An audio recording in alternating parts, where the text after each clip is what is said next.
Hey guys, so today I am going to show you, sorry if my camera is wiggling a little bit, I'm going to show you some easy beginning machine quilting techniques. And I am a little late on my live today because setting this up so that you guys could see what I was doing whilst being able to actually machine quilt, it's going to be a tiny bit tricky, but I think this is important because I didn't start machine quilting till a couple of years ago, and the more you do it, the easier it becomes. I sent all of my quilts out before, and I still recommend that, especially for big quilts. But this is my strawberry quilt, which, guess what, VIP fabric folks, I'm resending you the strawberry and leaf blocks, so those two, and the instructions for putting this together. And then I'll also send you a link to this video in my YouTube channel where I place these live videos so that you have access to it always. Anyway, so really quick, I just wanted to show you, oh, sorry guys, this is going to be a little bit tricky. I wanted to show you guys, first of all, this foot. So I was really scared of this foot at first, but every machine has the equivalent of a foot like this. You might have to purchase it separately, but this is your machine quilting foot. Some of you might also have a walking foot. So this foot is awesome if you're doing straight lines. I'm not doing straight lines today because I want to show you how awesome and easy it is just to do a bunch of loop-de-loops, but this is an awesome foot as well. So I'm just going to place this foot on. And what I would recommend, if you've never machine quilted before, you're really scared and you don't want to ruin a quilt the first time you do it, is just get some batting. And I just want to show you. So this is batting, backer, and a piece of scrap fabric, not paper, and sandwich them together and just play around with it.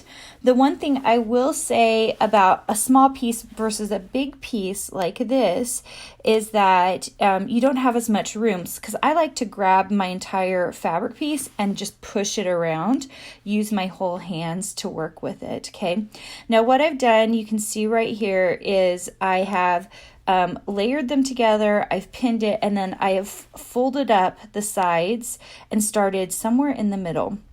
And you can start by working your way vertically down the middle, or sometimes I also like to work all the way across.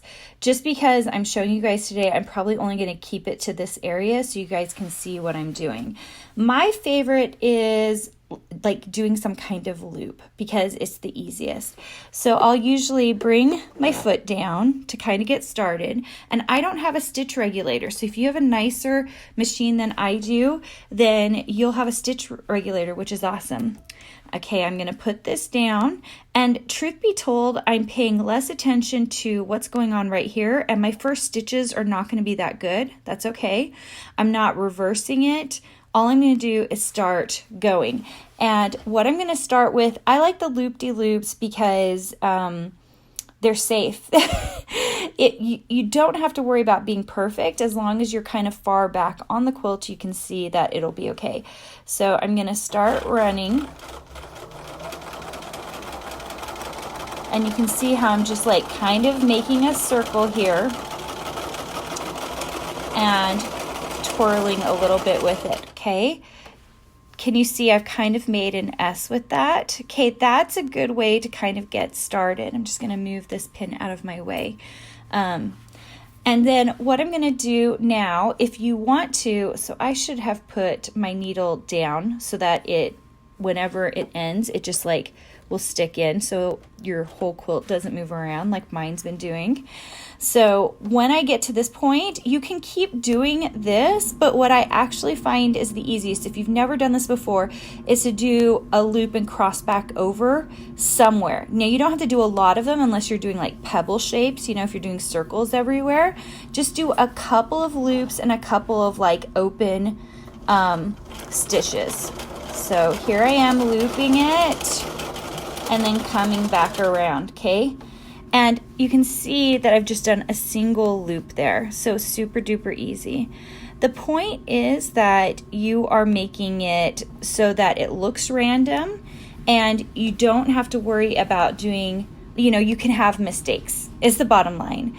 So I'm just gonna keep running this, and maybe I don't loop it again, Oh, and you can see I pushed it a little too fast, and look, my string came out. So if that happens to you, you have to rethread, and part of it was the way I had my thread. And by the way, sorry you guys, by the way, I really recommend, always when you're piecing cotton, you should be using thread that matches your fabric. So if you are piecing cotton, you should also be using cotton thread. If you're piecing polyester, like doing a polyester dress or a polyester outfit or something with some rayon in it, then you need to take that into consideration, because polyester and rayon have more pull to them, and so you'd want that kind of thread for that kind of item.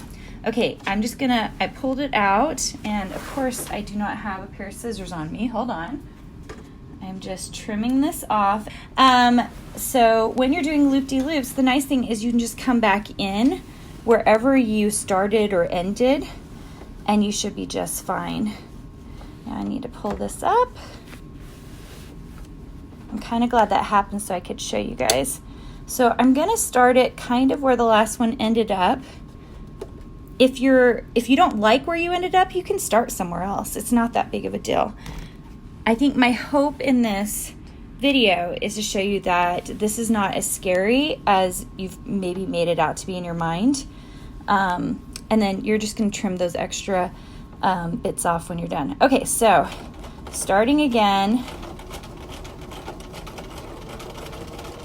And once you start really going, okay, so it's been a while since I've done a loop, so I'm going to do another loop. And you can see, because I'm doing this video, I'm doing kind of smaller loops. The other thing you can do, especially if it's your first time, is you can do really big loops so that you don't have to worry, you don't have to worry about it working out and making sure everything keeps super tiny. Okay, so sorry. You guys, this setup is so difficult because it's right in the way of where I'm trying to move all this stuff. Okay, so I just want to show you guys kind of where it's began and where it's worked on. And I've kind of done it on the white on purpose so you guys can see the lines. Okay, they're super duper random. They're so random. So you don't have to worry about making it perfect. Do worry about trying to get these extra threads so that they don't stick in there, because you're just going to come through at the very end and trim those all off. Okay, so that's it, you guys. I'm going to keep working on this, and I'll show you a bit more at the end of the video.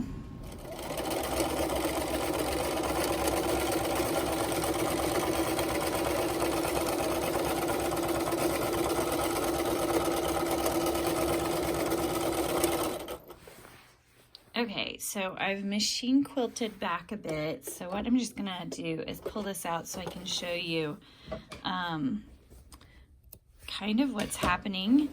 A real good machine quilter will be like, okay, that looks terrible. But that's not the point. This is for beginners, for people who are just trying to machine quilt for the first time themselves. Okay, so I want you to take a peek at that. Sorry. There we go. You can see where I've just loop-de-looped, kind of where it's messy, where it starts off, but you kind of get the idea. That's all you have to do to machine quilt it really, really quickly. And I start in the middle because that keeps the back good and safe. You can see where I was doing it with the video recording and it was a little more difficult. But the point is just machine quilt it all the way down the middle and then work your way through onto one of the sides, and then finish up and then go do the other side, and you'll have machine quilted your entire quilt yourself. Isn't that so great and super easy? Don't send it to machine quilter if it's small and it's something that you can do yourself. But if it's nice and big, once again, I like to send it to machine quilter. Okay, guys, make sure and like this video, subscribe. This originally was a live that I've cut up and put together. So, yeah, I hope you have a chance to machine quilt something yourself.